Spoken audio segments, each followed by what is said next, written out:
watching AYV Television.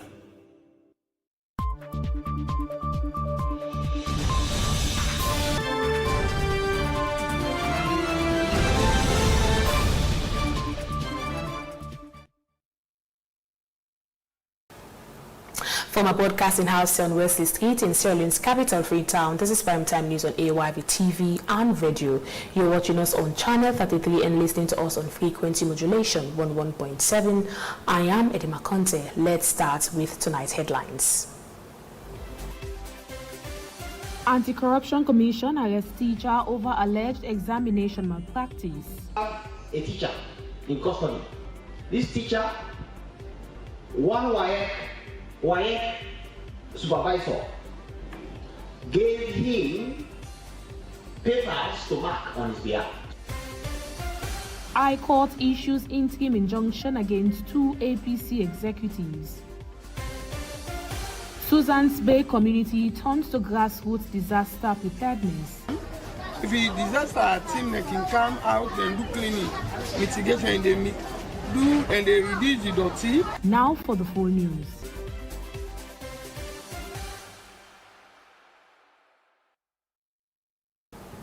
Hello and welcome from wherever you're joining me tonight. I am Edma Conte for Stini News. Anti-Corruption Commission boss Francis Ben Kaifala has disclosed that a teacher is now in custody over alleged examination malpractice, a revelation made during a special edition of the Civic Town Hall convened to confront a practice now reaching the country's highest office. The disclosure follows President Bio's own accusation in July when he charged the West African Examinations Council with complicity in exam fraud, insisting he holds evidence and is prepared to confront the body directly, despite government having channeled over 2 billion loans into free quality school education.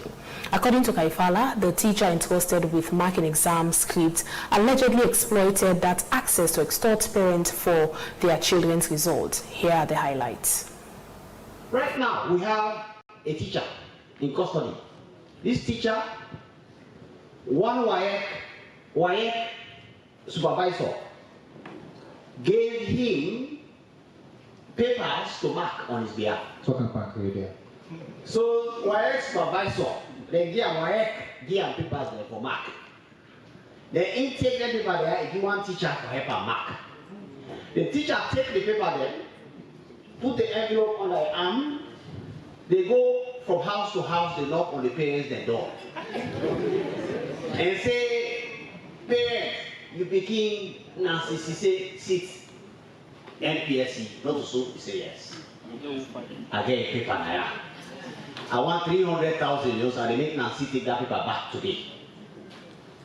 Then I mark her now. Before I submit to WAEC. We get that teacher there in custody right now. So, this, not to guess what, and I will tell the minister this before I come here. I say, me a law enforcement person. I am not a policy man. I'm not there for negotiate salaries. I'm not there for negotiate costs. I don't even want to be part of the conversation around salaries. Me just believe say if somebody engaged in examination malpractice, that person there for be held accountable, period. Full stop. If you are not paid well, that's a problem between you and your employer.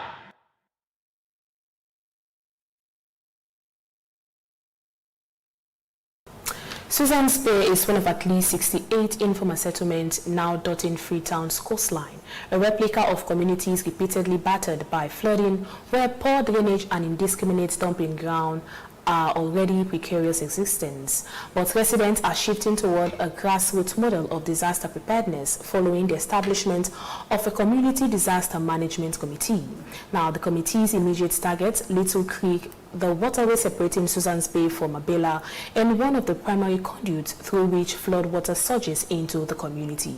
This report is filed by Yero Jalo and filmed by Mohamed Conte. For Susan's Bay residents, rainy season arrives as dread.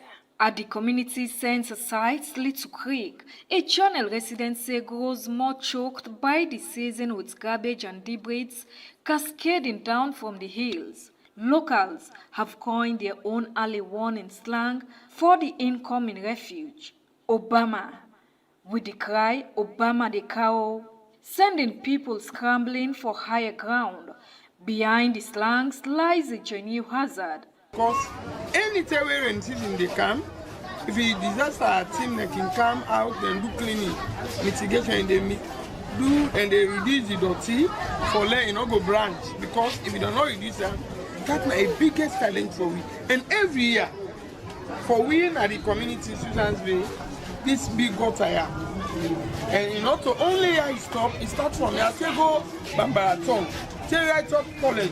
And we come around this community here, we now with the right down. You know, say all the different waste them that they got in the dumper. And as they say April, May, we see the rain begin come, the dirty they rise up. And as they rise up, they get the smell. For sure, say the water don't come up with for check the dirty. The disaster team when you go around. Obama. So as they say Obama, you will get your panties or you picking, you pull and they go to the safer side, which I go the way they say you safe. You picking there. Rainfall volume alone doesn't explain the damage. Blocked waterways and poor waste management choke natural flow, compounding flood risk and bleeding stagnant water. For Susan's Bay Community Chairman, the fencing around Little Creek stands as the community's long-standing running grievance, one he says residents are determined to resolve together. What is this show? Development, building a community. Now for think of and I for no hope to other person say I will bring developments for you. If you always depend on person, it will always fail you. So as CMC, we don't say we will make that is in the war. Where we will prevent people there, or make more water go inside the place. Where we help people there, we will get sound sleep.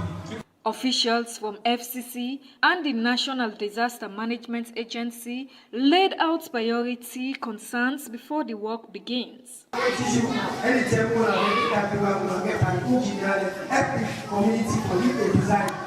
aspects, flooding will minimize 80 to 90%. Funders say they are not waiting for catastrophe to justify action. Now we dey fund this project. The money will give $5,000 and we target 3 communities. We get Kube, Susan's Bay and Wasak. For Susan's Bay, the takeaway is simple.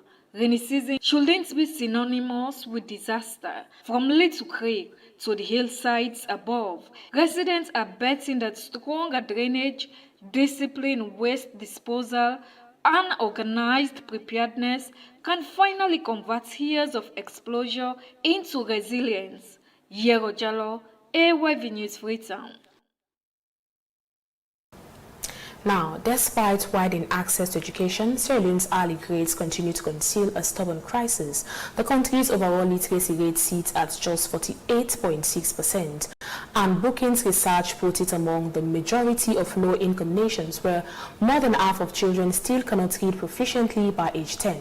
Now, to close that gap, the Association of Language and Literacy Educators Reading Sierra Leone has wrapped up a 3-day Ed Teachers Leadership Training centered on gender-responsive pedagogy and school management. The training brought together head teachers tasked with cascading the curriculum to classroom staff nationwide.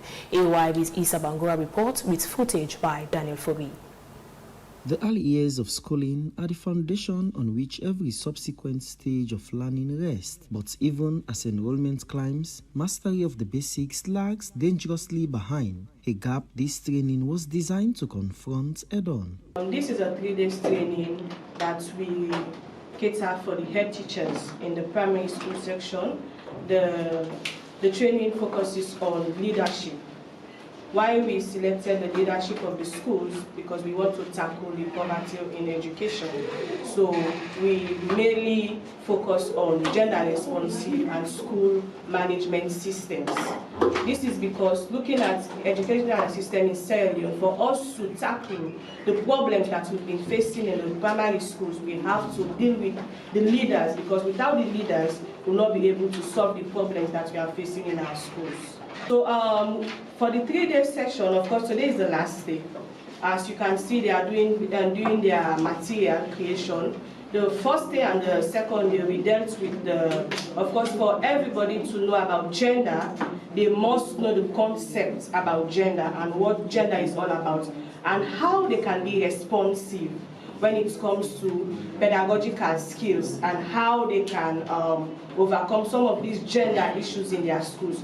So we dealt with the basic concepts about gender, and when it comes to the school management systems, we have gender responsive school management systems. This was included in the training because we want these head teachers for them to know how to manage their schools very well with their teachers, with their pupils in school, as well as the school community as well. So we added also the classroom setup management, wherein some of these head teachers, they have to be having mentorship programs for their teachers, for them to know how they can manage their school and how they can set up their school as well. We'll also look at the gender responsive lesson planning and also material creation. So looking at the lesson planning for it to be gender responsive.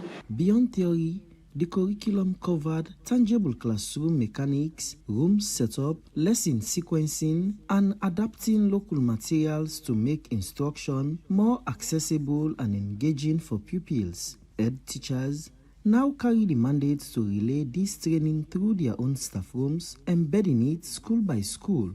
This is not about the money, but we came here voluntarily because the knowledge we are going to acquire here is very, very paramount to us.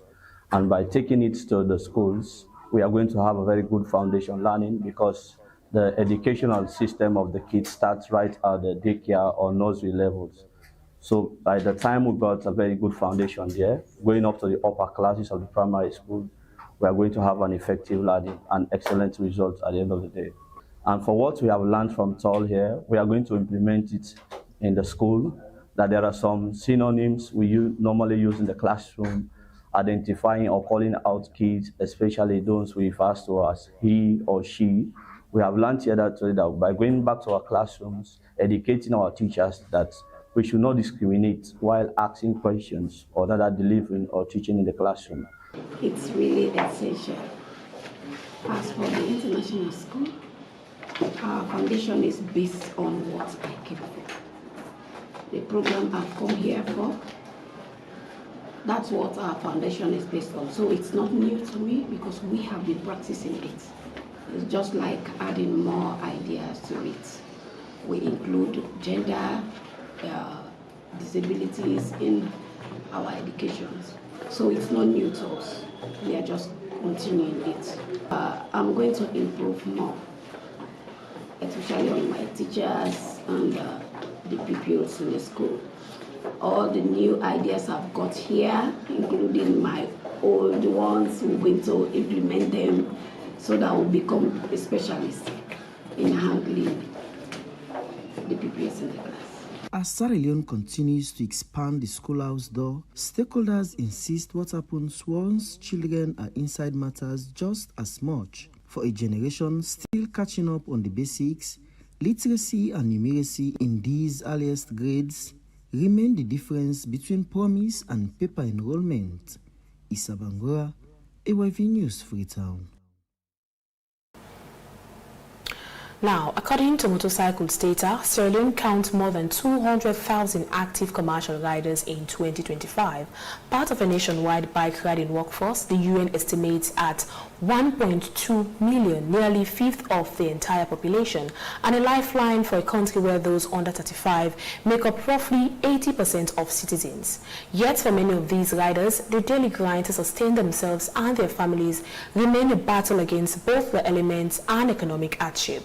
Now, to ease some of that burden, Cadets Bravely has distributed rain gear to commercial riders across Koso Town and Grafton.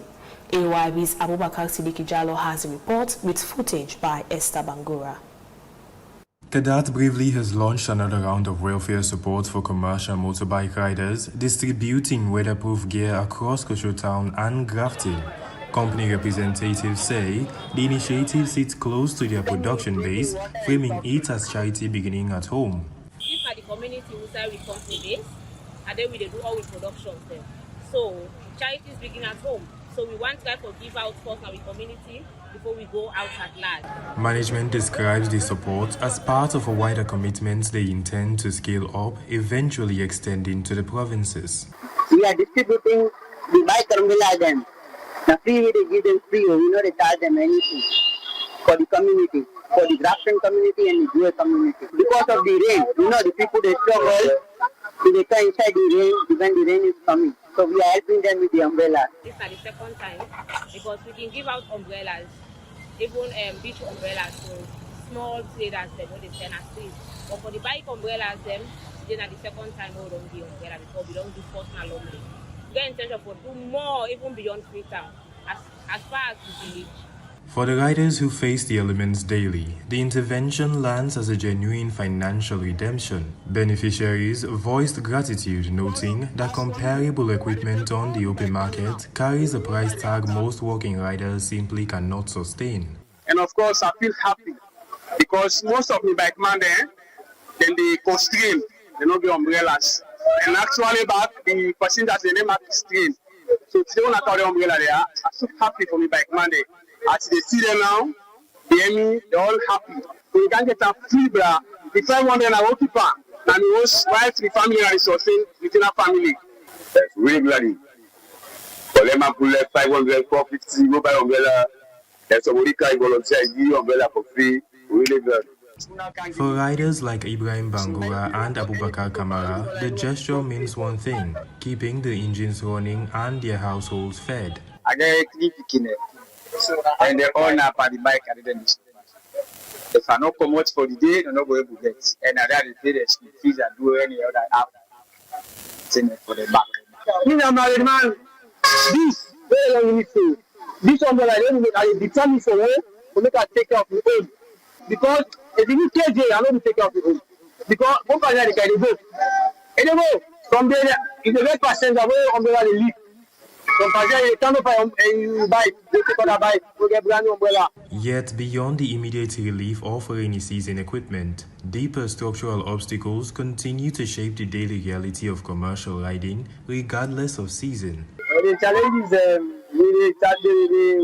police they are moving on the streets.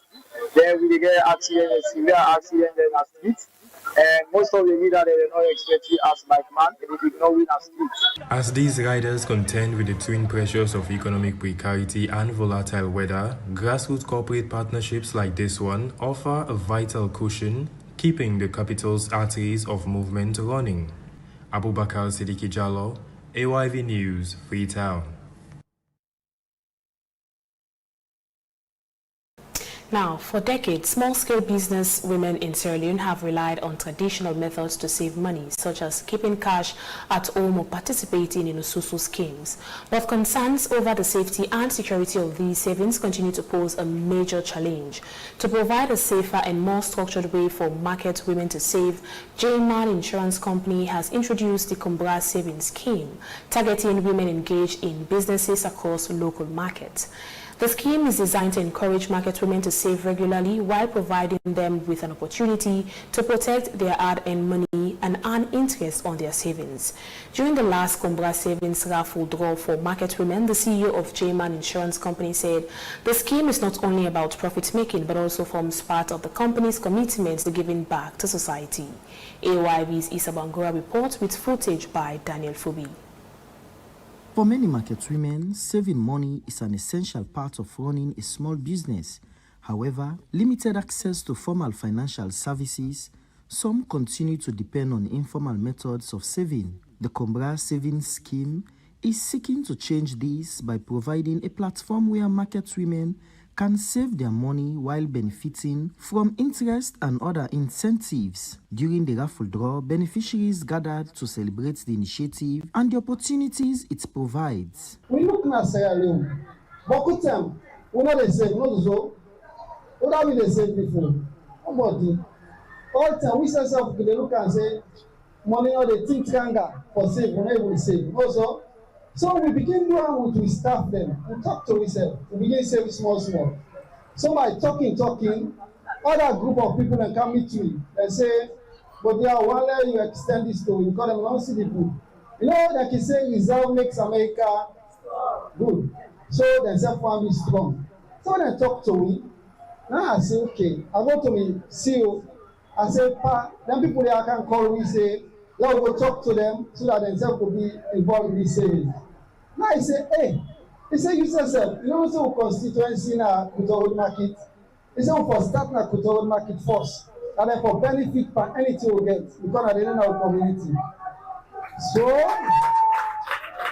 on that basis there, we staff them. They can't talk. And then I receive them. About 61 women straight away job. Then begin pay small. They are for one purpose. That now for give back to una. The raffle they do, na raffle. But in a way, now for give una. And say thank you. This system will begin, this Kumra system, and for we all, because we all get sisters. Some of we're not lucky, one man not there again, but two now and our mother to me. We know what thing woman they go to in this country. Literally, now woman they take care of home. But today we come with this stone for help along that road, for make it easy. According to the company, the scheme is designed to encourage market women to develop a consistent savings culture while providing greater security for their funds. For beneficiaries, the initiative also offers an opportunity to move away from keeping large amounts of cash at home and instead adopt a safer and more structured way of saving.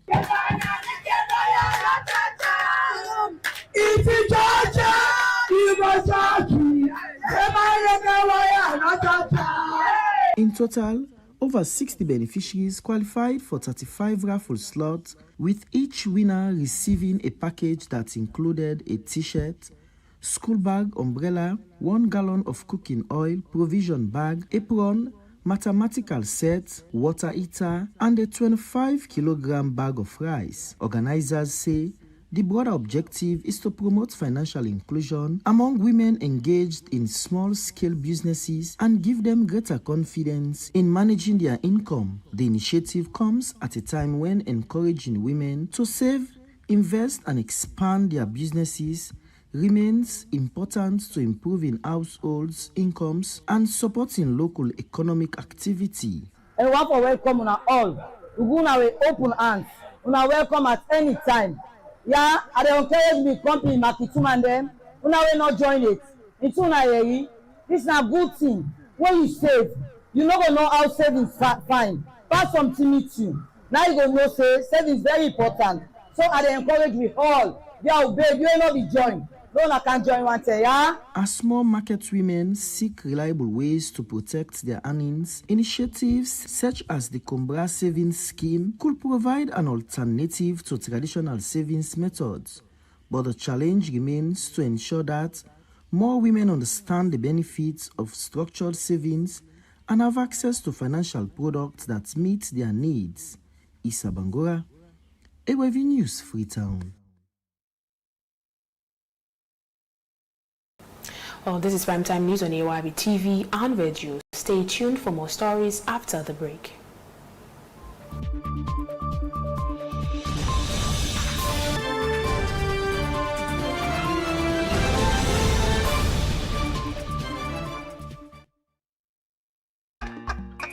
So you mean say you sabi cook? If I cook cassava leaf for you, you go bet your finger.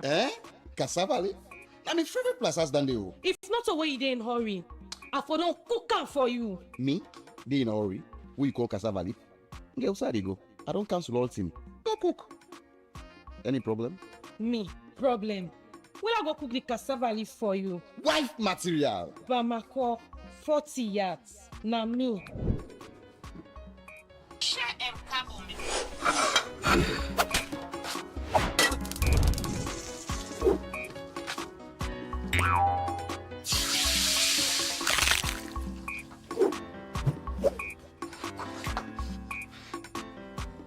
Hello, Aminata. Teach me how to cook cassava leaf now. Hello? Oh God. You get out of me outside McDonald's.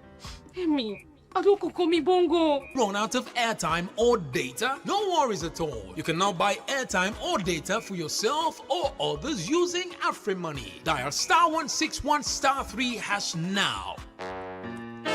Jesus. Wife material. Bamako. 40 watts. Nami. AfriMoney. Quick and easy.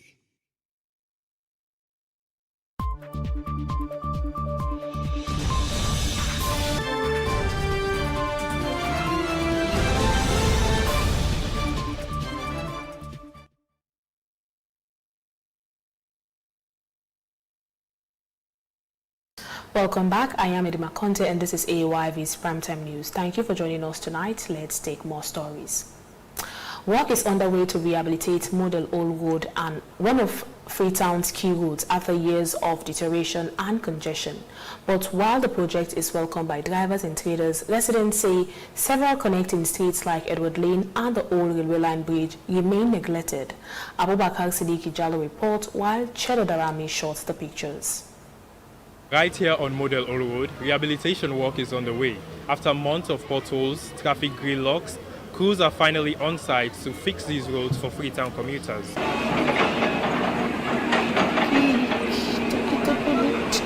Drivers, commercial riders and other road users say the rehabilitation is overdue, with poor road conditions adding to vehicle maintenance costs and making daily journeys more difficult. Model Road, the main road. And the road we're facing a lot of challenges right now because the road is big. You understand? The poor machine them. It can make some sense if the passenger and the model now then they really strain because you know can ride the keke outside the poor. The challenges of now because even they are happy. You understand? Where they make this road, they are trying all the pass they spring there, but could they broke? Because if you know they pass rough, sometimes we can say pass and make them small, take pass. You know, it means a lot to we because we say now how they get we and 2 months, now how they feed with family, and now we say they will do something for we self. So if this road they don't fix them up, we tell the people and plenty thank you. But this road it mean a lot. But hey, that's you know most women in Bele don't pull on this road. Because when police they gonna attack bike man, where can on my load, where they pass, bing, where they pass. I like that my very young belly pool. If a man not see way for them make this gutter, this, I ever they make it say brother. I want not to make them make full thing. We go give splits towards us sayana. We what I go so, avoid for junk on the street. Yeah, me don't concrete if I put a rope, we all glad it back. You understand? But at the same thing back.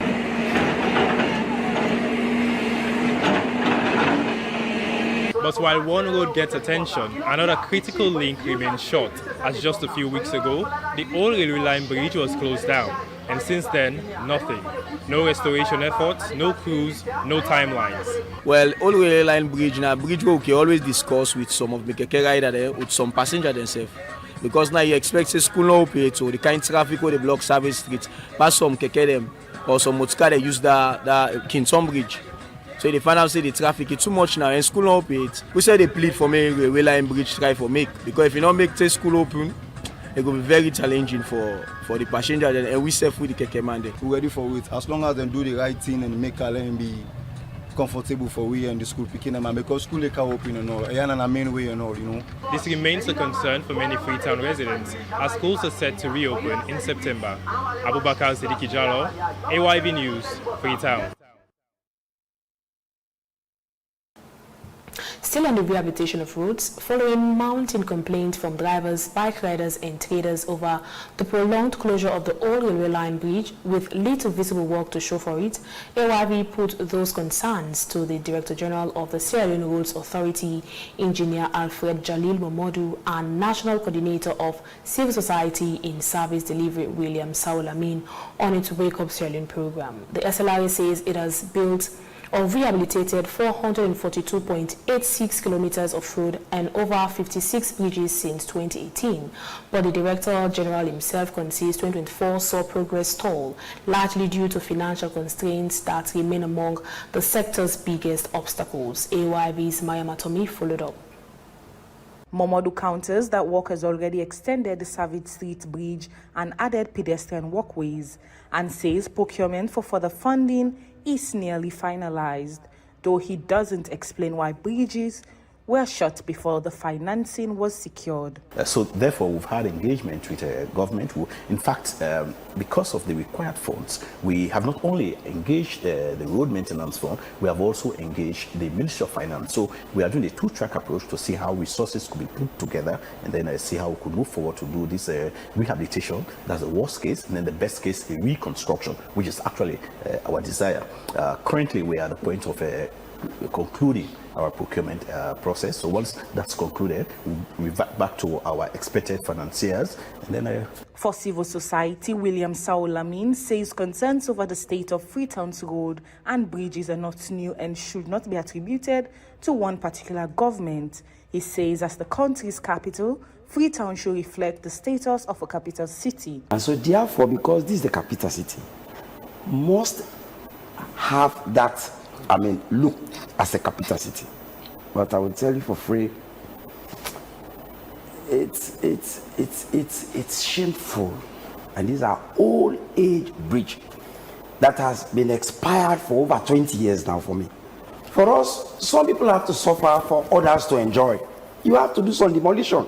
On funding, a breakdown from Petroleum Regulatory Agency says 1 million from every litre of fuel sold is earmarked for road maintenance. Momodu argues that the sum falls short of what's needed and also points to the implementation hitches and community interference as recurring obstacles. if you are reconstructing, it could go close to about $6 to $7 million.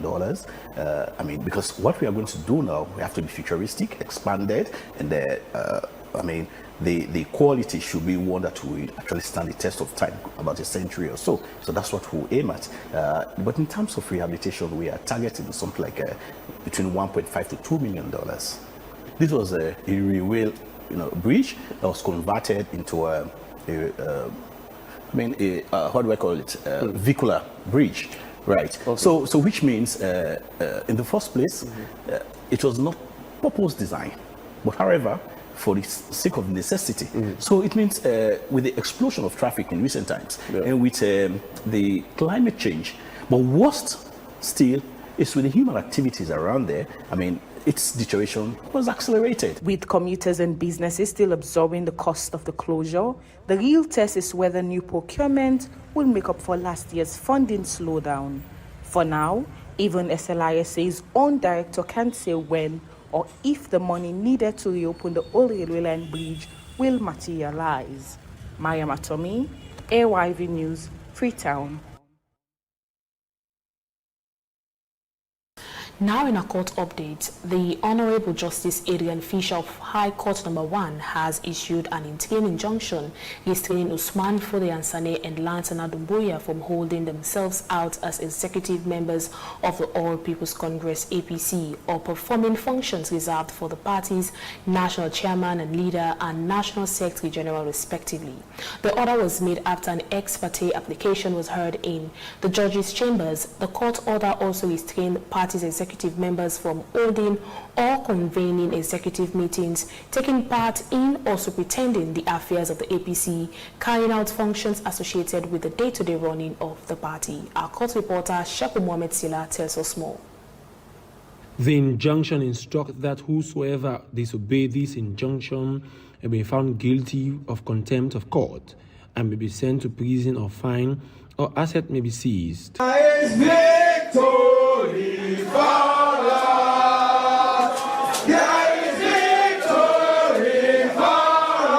In his order, the first defendant, Honorable Usman Fode Ansane, and second defendant, Lansana Dumbuya Esquire, are restrained from holding themselves out as executive members of the third defendant, All People's Congress Party, from carrying out any activities synonymous with the rules of executive members of the party or carrying out any function reserved for national chairman and leader and national secretary general respectively, including holding or convening executive meeting, from taking part in or superintending the affairs of the third defendant, All People's Congress. The first and second defendants are restrained whereby themselves servant, agent, privies, workmen, official, associates, or howsoever called from carrying out any activities synonymous with the roles of executive members or carry out function reserved for the respective position. Conferences here what they get. I always they tell them better they listen, better they watch. Order 3 says that all executive members of the defendant All People's Congress Party who currently serve as executive members in accordance with the APC Party 2022 Constitution are hereby restrained by way of an interim injunction from holding themselves out as executive members of the third defendant All People's Congress Party, including convening or attending at executive meeting or carrying out any activities synonymous with the rules of executive members, form the party or carrying out any function reserved for executive members, from taking part of the affairs of the third defendant as executive members or carrying out any activity associated with the day-to-day running of the All People's Congress Party. All actions undertaken by the current executive with effect of the 19th August 2026 are hereby suspended, pending and hearing determination of this application. Shiko Mohammed Sile, AYV News, Freetown. Victory for us. There is victory for us. In the struggles of APC, there is victory for us.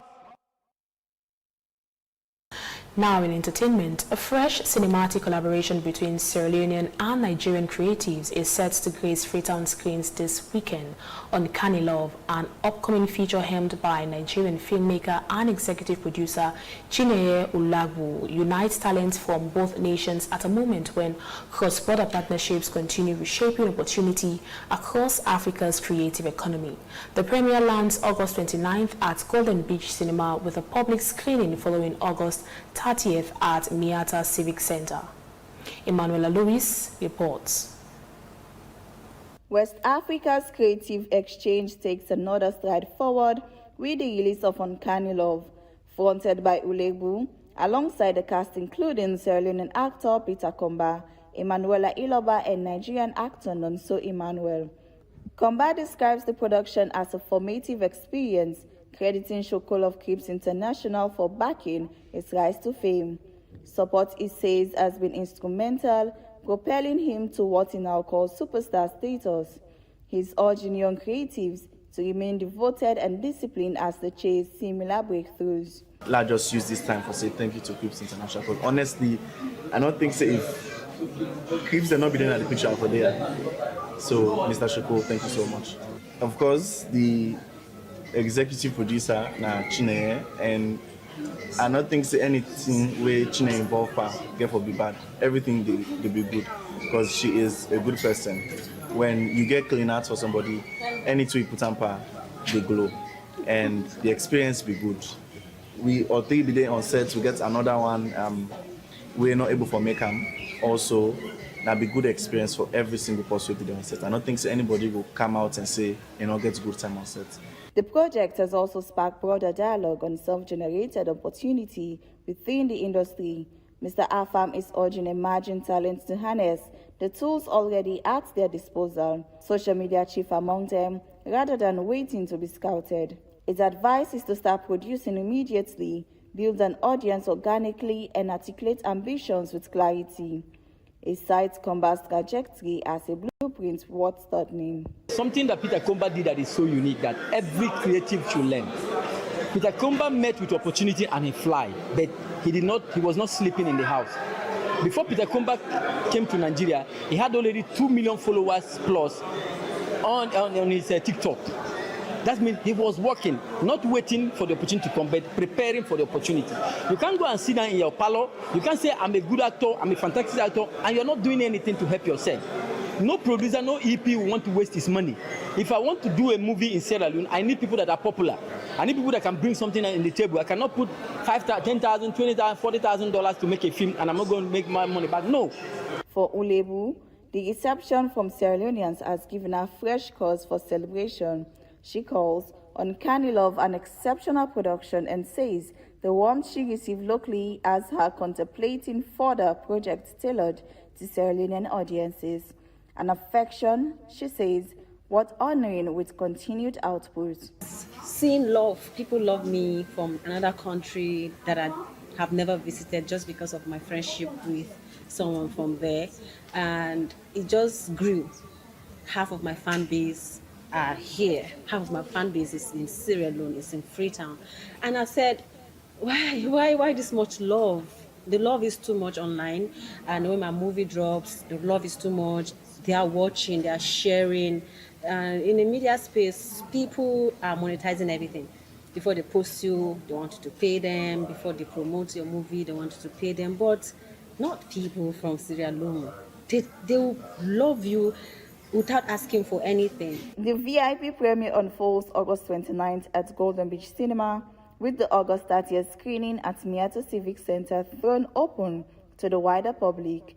As Sierra Leonean and Nigerian creatives continue pulling talent, Uncanny Love joins a growing catalogue of collaboration, bridging both nations' entertainment industries. Emanuela Luis, AYV News, Freetown. But that's all for Primetime News tonight. For more stories, visit our website at www.ayvnews.com. If you have any comment on the news, please do send us an email to info@ayvnews.com. I am Edima Conte. Many thanks for watching and listening. Do have a good night.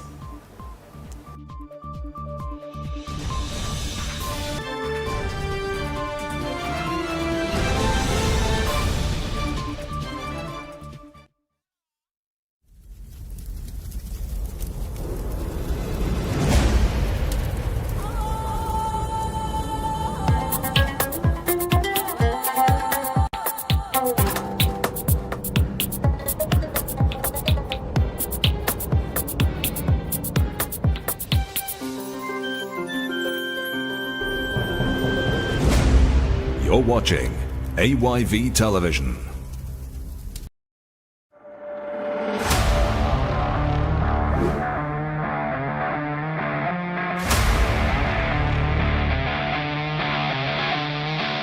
Our very own Mariam Loba Kone, Miss Sierra Leone 2026, is taking on the world, and this time, your vote could make all the difference. Absolutely.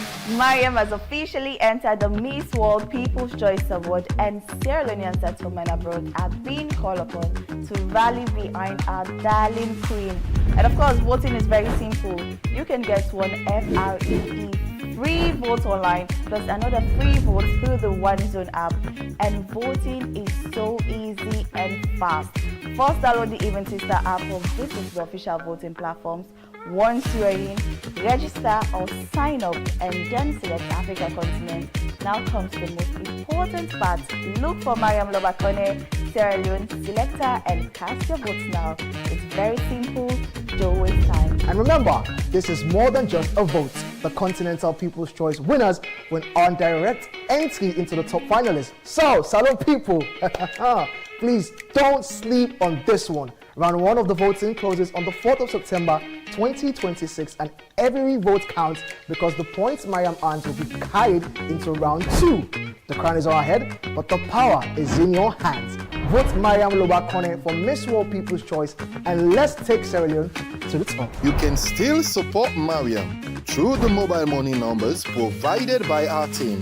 Our free money number is +232 77 556 335, and you can also call the other number.